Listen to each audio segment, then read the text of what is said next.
Shalom, this is Levi Shore. Welcome back to Sweet and Good Torah. So today we're going to do something very exciting. We're going to do the movie The Matrix and the character Neo, and we're going to show the aspects of Moshiach and the character Neo. So let me just give you a quick plot of the movie The Matrix. I don't know if you've seen it or not.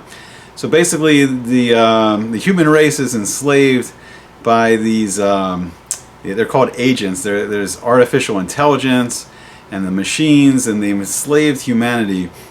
And what they've done is they've kind of like locked humanity into these like pods, and they plug, they plug people in with these tubes and cables, and then people are made into like basically batteries that give the energy to the whole system for the machines.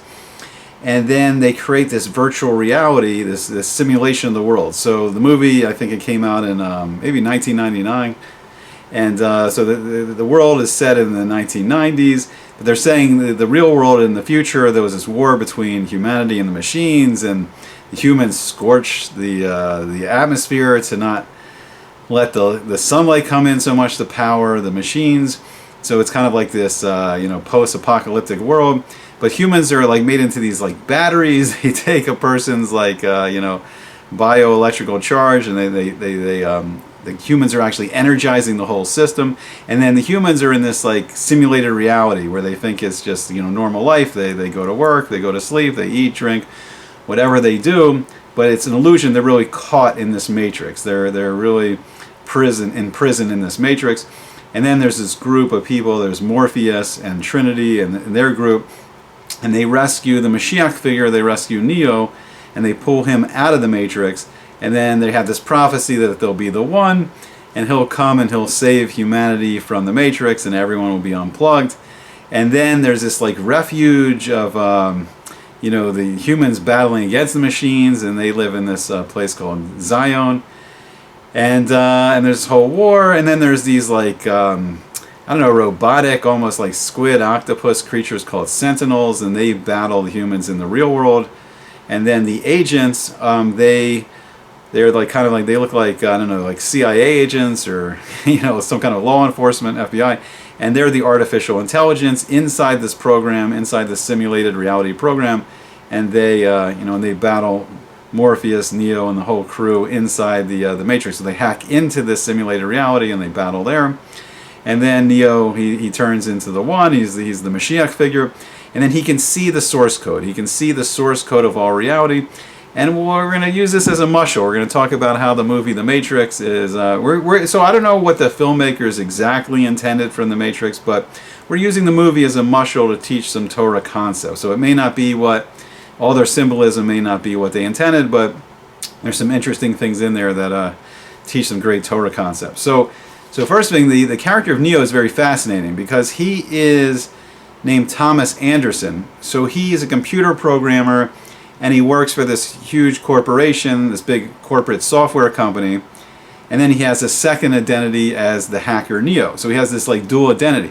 So that's really fascinating right there, because the Jewish people, we've been in this exile, we've been in this gullus for thousands of years now. So it's now the year 2021 of the Roman exile, the gullus Edom. And we've been in this gullus for a long time, and many of us are living in countries around the world. And we have kind of we have the language of the country we're living in. So in America, like we have English names, and then we have our Hebrew names. So we kind of have this like dual identity of like who we are. And a lot of American Jews, like they're so assimilated into America, they kind of have like their English name, American name, whatever you want to call it. And sometimes they don't even know their Hebrew name. And they definitely don't feel connected to their Hebrew name of like the Hebrew name's like their real essence. So this is interesting. So this is the character of Neo. So Thomas Anderson is a very interesting name because Thomas is related to the Hebrew word of ta'om or ta'omim, which means twins. And here we see that he has this dual nature. He's someone that's working, in this high-tech job for the Matrix. So he's a computer programmer programming the Matrix itself. He's working as a computer programmer, and he's in, he's programming this virtual reality, simulation. But then he's working on the other side against it. He's rebelling against it as a hacker, So it's interesting because, like, the American Jew, like we're working, in America, and we're working to support our family, and we want our countries to do well. But we also have this other identity, of the mission of the Jewish people, that we should be learning Torah, doing mitzvos, and working on this tikkun ha'olam, fixing the world. So we have this kind of dual role in society.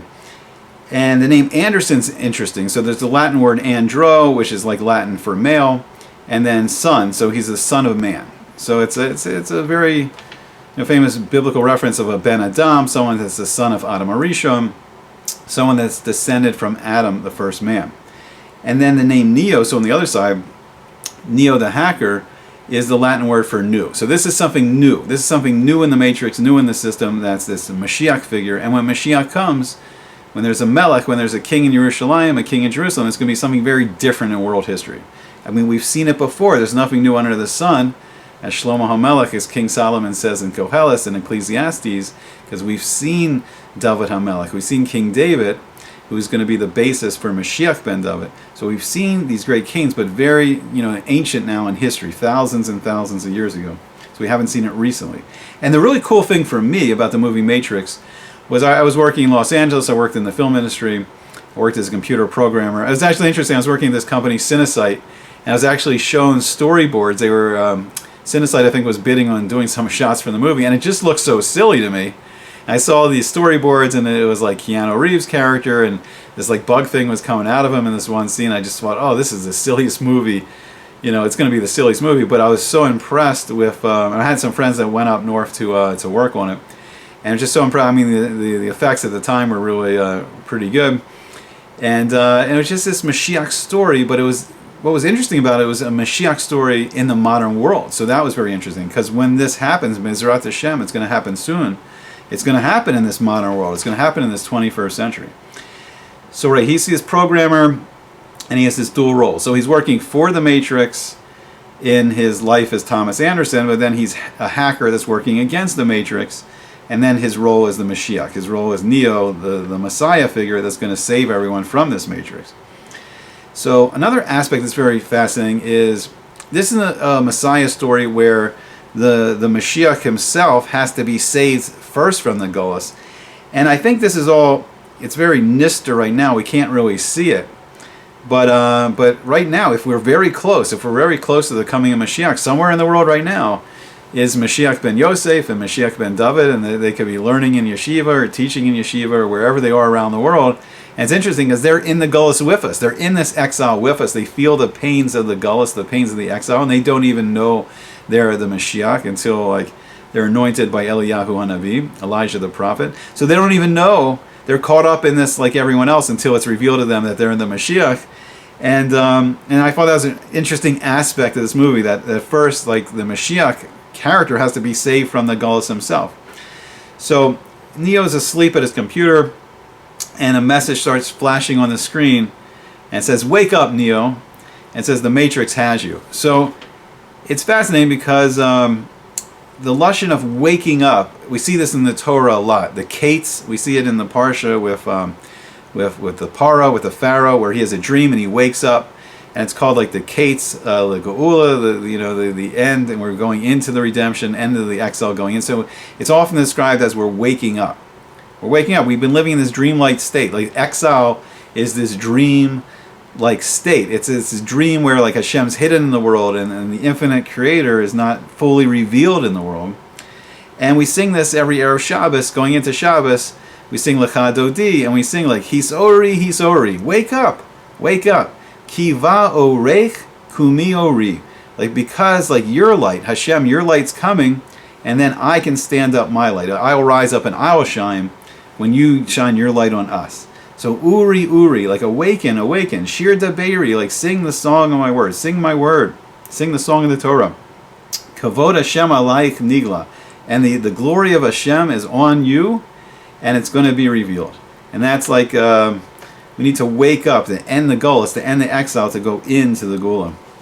So what is the Matrix in real life? It's a really important concept. So first I want to go into this scene where Morpheus and Trinity and their group, they rescue Neo, and then Morpheus gives his famous speech about the red pill and the blue pill. And Morpheus asks, he says, what is the Matrix? He says, the Matrix is everywhere. It's all around us.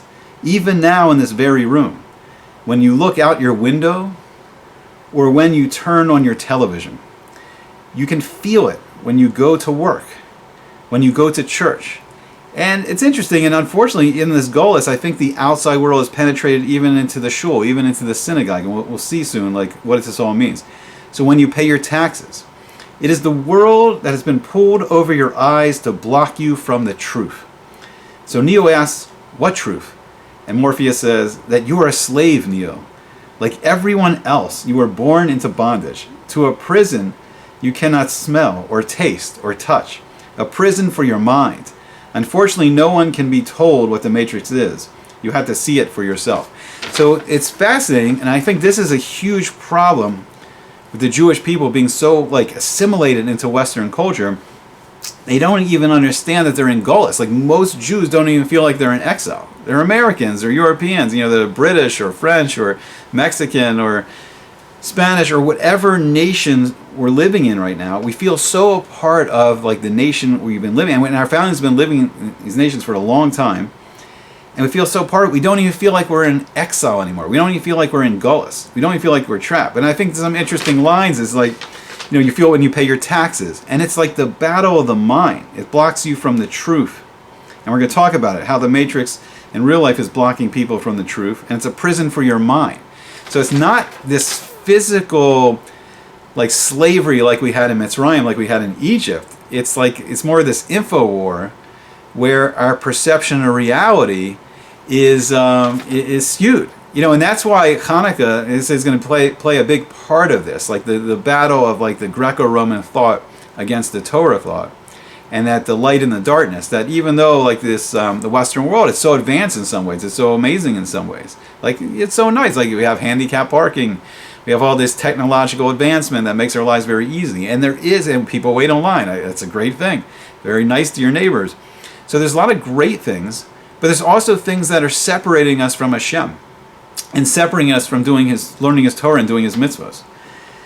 So what is this? What is this Matrix in reality? So the Matrix is this Galus Edom. It's the Roman Empire that's been ruling for 2,021 years now, and then we're in modern Rome. And people don't think of it as Rome, but if you look at it, the Western world is still that Roman model. It's the model where, like Rome, the ancient Roman Empire, they would conquer other nations and they would become Roman. And it's kind of the same thing now. Like America, like France, Britain, like England, like there's not a British Empire per se. And there's not a definitive American Empire per se. But America has invaded other countries and then brought the American culture and American corporations and the American products and the American like movies and music, and the American culture has gone in, all throughout the world. And people are being bombarded with this constant stream of like mass media, like this news, 24-hour news cycles, Hollywood films and TV shows. And now you can get streaming content. Almost anything you want constantly. It's coming in constantly, right to your home. And there's social media, there's video games, virtual reality, smartphones, smart watches, smart cars. It's going into every appliance. Every appliance now has to be hooked into the internet. And you have these massive surveillance organizations like CIA, NSA, and we've seen from the revelations of like Edward Snowden, like and like WikiLeaks, like Vault 7, like these people are spying on everyone constantly. It's not just like a Cold War anymore where they're spying on like Soviet spies. They're spying on everyone. For whatever reason, I don't know, but this is like constant surveillance. And people are just getting the message of just like, well, we'll talk about it in a second. We'll talk about what's the religion of this Matrix. So what happens though in a secular society when you strip out religion, so it's strange. So America is kind of torn between, in one way it's in God we trust, and there is, the First Amendment of freedom of religion. But then there's also like a nunc capitis novus order secularum, announcing the birth of this new order of secular power. So in ways it is this schizophrenic, it is a secular society, but yet people are free to practice their own religion. But if you look at society as a whole, it's very secular. So what happens then is icons are like substituted for Hashem. Like instead of this infinite creator, they start worshiping people. And then you see it like, there's rock stars, there's hip hop stars, there's movie stars, sports stars. Politicians are even made into like, worshipable items. And you think about the legend of like George Washington. Like he he threw the silver dollar or whatever across the whole Potomac River, and he never told a lie. You know, he chopped down the cherry tree, but he wouldn't tell a lie. You know, so like the politicians, like, you know, throughout the ages, you know, are like glorified into like, you know, basically idols of, you know, worship in some ways. And so in the movie, the artificial intelligence, they created this simulated reality, and the humans were like plugged into this network, and they supplied the power for the whole machines. And then the agent, so the main bad guy is Agent Smith, and he, interestingly enough, he starts to take over the whole system, that every agent becomes just him. So Agent Smith is like, he's a great representation of like the Yetzer Hara. He's the evil impulse, he's the Satan, he's the Malach, he's the angel that's in charge of like evil, and he's trying to, he's trying to just completely wipe out humanity. The real role of the Yetzer Hara is a servant of Hashem, and he's trying to tempt people to do an avera, to do a sin, to transgress Hashem's word, but he's really still just a servant of Hashem. And the humans in the Matrix, like, they fight with the agents, and they want to free people from the Matrix. And that's going to really be the role of like Moshiach, is to free everyone from this mindset. So in the Torah, like especially in the Kabbalah, the opposing force of the Yetzer Hara is called the Sitra Achra, the other side. And it's really an illusion, because there's really only Hashem. There's just one infinite being. And it says when we finally reach the Gula, we're going to see clearly like Hashem, you know, Hashem Echad. There's only this one name of Hashem. There's this one infinite being. And everything else is kind of an illusion. Everything else just works and is a servant for Hashem. And the artificial reality is trying to convince people. The Sitra Achra's role is, in some ways, they're trying to convince people that Hashem doesn't exist. And there's kind of like this idea in this modern society, like there's no good and evil anymore. Like people should just be able to do whatever they want. And kind of atheism is like the justification for this. Like, do whatever you want. There's no good and bad. There's no avera. There's no sin anymore. Chas v'shalom. And the kind of the heart of the system is they use this theory of evolution to kind of discount creation, discount like the Maisa Bereshis, try to pretend that Hashem didn't create the world. So I mean, evolution would be an interesting subject to do in a shiur, to show really, like, you know, the scientific proof itself for the theory is not really substantial. But people really latched onto this and really use it as a justification, and people like believe it with like a religious fervor, because it allows them to do whatever they want. And it's all Avodah Zarah has always been the justification of like, you don't need to, you know, have morality. You don't need the mitzvahs of the Torah to tell you what's good, what's evil. You can just do whatever you want. So just briefly, just to give you an idea of the difference in the Torah system. The Torah says there's 4 levels of life. So there's the domain, which is silent. It's the rocks, the minerals. That's the lowest level of life. And then the next level up is the someach, is plant life. But what's interesting is Hashem has created these bridged species that are in between these levels. So we see in between the rocks and the minerals and the plants, there's things like anemones and living coral. And they have aspects of rocks, but they move like plants, and they look plant-like, and they look rock-like, and that's the in-between species. So then the next level up from a someach, from the plant life, is the chaya, or the behema, the animal life. And it's interesting, so the in-between species here is like a Venus flytrap. So it has aspects of being a plant, but yet it eats meat, and it can eat flies, and it has an aspect of being like an animal. And then the highest level of life is the medaber, the person, the human being. It means speaking, a speaking person. So we are given the intellect by Hashem, the tselem Elokim, the image of Hashem. We have a neshama, we have a soul that gives us the ability of speech and thought and intellect.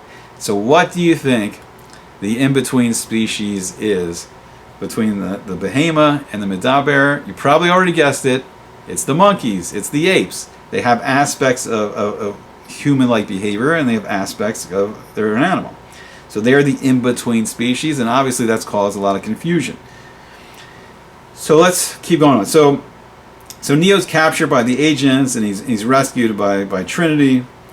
And right, I think the Wachowski brothers, like, they had some idea of like it's the Christian mythology that they're kind of thinking of for Neo, but I'm not going to go into all that, and we're just using Neo as an example of just teaching aspects of Moshiach. So then Neo's taken to Morpheus, and Morpheus is an interesting name because it's the Greek name for form or shape. and he was the Greek god of like sleep and dreams. And sleep, the Gemara says that sleep is 1/60th of prophecy. And the Gemara says there's actually 6 levels of dream states. And it's below prophecy, it's below Nevuah, it's below Ruach HaKodesh. But at like this highest level of dreams, people can get some information, about things that are going to happen. That's why sometimes dreams do have an effect of like people get a glimpse of what's coming in the future. So Morpheus then, after his speech about the Matrix, he offers Neo the red pill or the blue pill. And the blue pill, I think he's like, take the blue pill, you just go back to sleep, you go right back to your life, you'll go back to your simulated reality, you'll never wake up, and you'll be in your old life, and you won't even think about it. And then he says the red pill, you'll be in Wonderland, you'll see how far the rabbit hole goes. Now what's interesting is maybe in the real world, red is the color of Edom. It's the color of this matrix of this Gullus, and blue was the royal color of the house of David. So maybe in reality, we should be taking the blue pill. So even though the movie's the Matrix, but the movie is really part of the real Matrix. So, right. So the red pill reveals the truth about the Matrix, and then he takes the red pill, and then he gets coated, I don't know, with this metallic liquid, and then he wakes up and he finds that he's in the pod. And he's really he's been entrapped by this matrix. And they take out all his tubes and cables and they free him. And he looks around the room and sees there's millions of other pods of human beings. I don't know, hundreds of thousands. Just all these pods of humans caught into the matrix. So Rabbi Yaakov Cohen, I think he's with an organization called Nasiv and Torch. He has some incredible shirim. I'm not going to go into this so much. But he had an incredible thing. He brings a lot of Kabbalah. But one idea, I just want to briefly say one idea he said, which is very interesting. It's like the humans are used as batteries to fuel the whole system. Like the whole system's powered by the humans caught in the system. And it's interesting because the Sitra Achra, the Yetzer Hara, what happens is when a person does an Avera, Chas v'Shalom, when they transgress one of the Lotas says, a mitzvah, the negative mitzvahs, don't do this. When a person does that, it actually feeds these negative spiritual forces called the klipot, called the shells. So in a sense, like people's averas are in reality like sustaining the matrix, and they're lengthening our gullets, they're lengthening our exile of breaking free from all this. So he gives some amazing shiurim. It's really worth watching if you want to look it up on YouTube. So one thing that didn't make sense. So the good guys are on the ship called the Nebuchadnezzar, which was strange, and that symbolism never made sense. I don't know why they picked it, because Nebuchadnezzar was the Babylonian king that destroyed the first temple. So doesn't make sense. But the free humans, they live in Zion, and that's an easy reference there to the Torah, because Zion, you hear Zionism, it's based on the Torah word Zion, and it's the name for the Har HaBayis. It's the name for the Temple Mount where the first 2 temples stood, and B'ezrat Hashem soon Mashiach will come, the real Mashiach, and we'll see the rebuilding of the 3rd temple. And they're fighting the battle. Now, the people of Zion, they weren't learning Torah and doing mitzvahs. They were, basically having these crazy raves. but they're supposed to be the good guys fighting against the machines in the movie. So Morpheus and his crew, what they do is they hack into the matrix. They plug themselves back into this simulated reality. And it's the same way that Mashiach is going to help the Jewish people return from Edom, return from the Golas to Eretz Yisrael, back to the land of Israel. And one thing we talked about before, it's very dangerous, is a lot of American Jews, they're so assimilated in America, they don't really feel like they're in exile. And people don't feel like they're in exile because in 1948, millions of Jews got to go back to the land of Israel, and it's fantastic. But we're not out of the woods. We don't really have a king in Yerushalayim and Jerusalem that's teaching us Torah, leading us back to Hashem, repairing that relationship, the closeness we used to have in the days of King Solomon, in the days of King David, in the days of Moshe Rabbeinu, in the days of Moses, when we were really close and we had this miraculous existence with Hashem. And we're really still caught in this Gullus, even though we had the ability to go to Eretz Yisrael, which is fantastic, and the Kedusha is amazing there. And we have so many great yeshivas, and there's a lot of great things going on, but we're not out of the woods yet. So there's this idea that we're out of exile is very dangerous, because it keeps us in the exile longer. And the hardest thing to do is to free a slave who doesn't think he's a slave. And that's one of the things Morpheus was saying. So if someone dies in the Matrix, they die in real life, and this Gullus when Adam Arishon, when Adam, the first man, when he ate from the Eitz Das Tov Ra, when he ate from the tree of knowledge of good and evil, that's what brought death into the world. And when we stood at Mount Sinai to receive the Torah, we freed ourselves from death again, but then unfortunately we got it back when we did the Chet HaEgel, the golden calf. And the goal is when Mashiach comes, we're going to return to Hashem, we're going to do Teshuvah, and we're going to break that cycle of death. So it's leading the world to this state of Olam Haba, the world to come, where we actually won't have death anymore. So the matrix causes death, the Gullus causes death, and we can break out of that.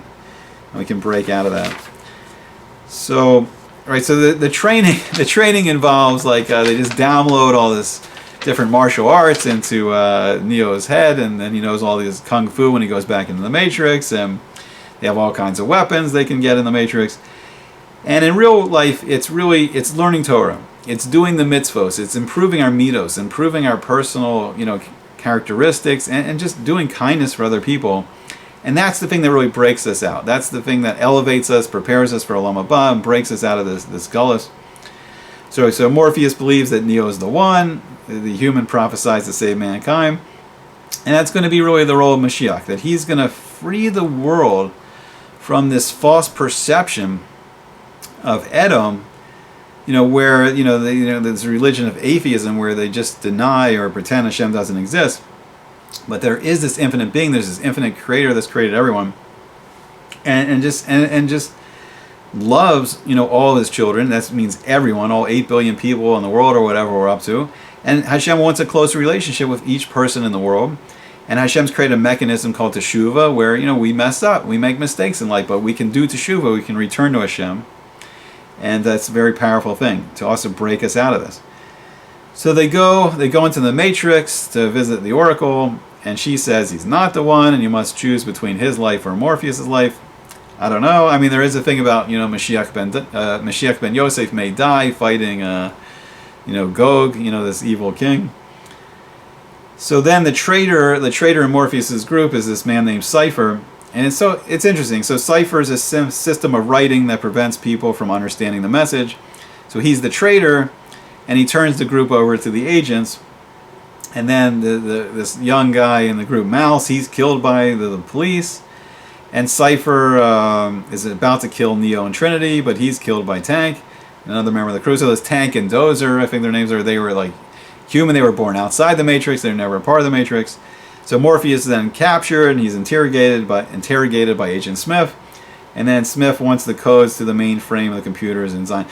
So one thing I forgot. One thing that's very interesting in the movie is it says that most people are, everyone's living in this simulated reality, and he says, and they'll turn on you if you try to help them escape. And it's interesting because we're so assimilated to American culture. You try, I just learned this amazing thing in the Torah, and most people are so conditioned against the Torah, they don't want to hear it. They don't want to hear it. The Torah, what does that have to do with me? I'm Jewish. What does the Torah and the mitzvahs have to do with me? It's horrible. It's so sad. But it's unfortunate that some of us were just so caught up in it that what's so close to us for 4,000 years, Hashem, Hashem Elokeinu, Hashem our God, the Torah, the mitzvahs, it seems so foreign to us. And that's one scary thing about this, is this perception of the world that we don't think like ourselves anymore. So Trinity confesses her love for Neo, and then the Oracle told her that she would fall in love with the one, so it's all confusing. So he's not the one, but Trinity's going to fall in love with the one, and I don't know. Oracles are notoriously, it's divination. They're always never clear. It's not like a nevuah. It's not like prophecy. So Neo gains the ability to see the source code of the Matrix. So this is a really powerful idea, because all of reality was created by Hashem speaking the words. So Hashem speaks the words by Hior, and then there's light. There should be light, let there be light. So the actual Hebrew letters are the source code of all reality. And there's a book, Sefer Yetzirah, the book of formation, that explains how combinations of letters in these high spiritual worlds can form things. And there was someone named Betzalel, who he created a lot of the kalim for the Mishkan, for the tabernacle, and he did it through going into these deep meditative states, and he combined the Hebrew letters in these high spiritual worlds and brought them down, and then the thing was created through the words. And Hashem created all of reality through the words of the Torah. The Torah is the blueprint, the Torah is the source code. And so Neo gets the ability to see the source code of the Matrix, and then he can do all the supernatural things. And it's true. And so like when we fully understand the Torah, we can start to see every aspect of the world is these letters of Torah. And it's this deep Kabbalistic concept, but Moshiach is going to have this deep understanding of the world, and he's going to see everything. He's going to see the Hebrew letters that make up a person and every object, and it's just, and you can, and then I think it's a sense of like nullifying yourself, before like this infinite being, before Hashem, and then Hashem can work miracles, or will work miracles through a totally humble person. So we see Hashem, through Moshe Rabbeinu, through Moses. Moshe just completely humbled himself, and then Hashem splits, the Red Sea when he raises his staff. Like Moshe doesn't have the ability. Moshe is not like a sorcerer. But Hashem does it through Moshe doing the action of raising the staff, and Moshe has this deep understanding of the names of Hashem, and then we get into the supernatural creation. All right, so this just touches on the surface. It's an amazing, amazing topic, and I think the Matrix just lends itself to just exploring aspects of Moshiach. I hope you enjoyed it, and I hope to see you back again soon on Sweet Good Torah.